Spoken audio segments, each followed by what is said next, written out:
Chcel by som vás privítať na 9. ročníku, 5. týždeň hokejovej školy Mariana Gáborika. I would like to welcome you here. This is the 9th year and 5th term of this summer hockey school of Marian Gáborik. Máme tu v tomto týždni okolo 120 detí, tak je?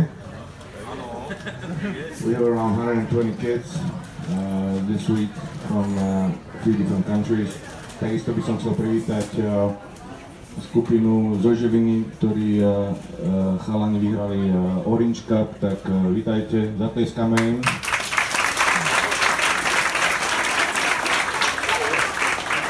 Also I'd like to welcome team from Žilina that won Orange Cup, so congratulations, gratulujeme všetci. Chcel by som vám povedať pár slov. Deti budú na ľade dvakrát za deň, takisto budú mať suchý tréning dvakrát za deň. Kids will have 2 on-ice and off-ice sessions during this week. Budeme mať v stredu alebo vo štvrtok autogramiádu spoločne s fotením, takisto mentálny coaching tu bude, takže rodičia sú vítaní v stredu prísť okolo 7 hodine.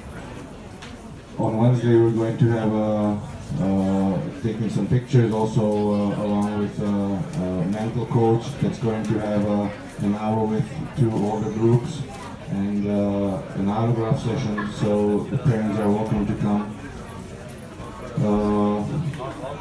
Znova vám chcel hovoriť, pripomenúť, aby deti poslúchali trénerov, vychovateľov, takže a hlavne, aby ukončili tento týždeň bez zranení. Kids, hopefully you guys will behave this week and enjoy and finish this week without any injury.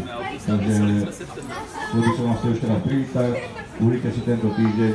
Predstavím vás môjho brata Frania Gáborika, ktorý je jeden z organizátorov, takisto Miša Krugu, tak oni vám povedia, čo sa týka organizácie niečo, takže vítajte a užite si. Again, welcome and enjoy this week. Thanks.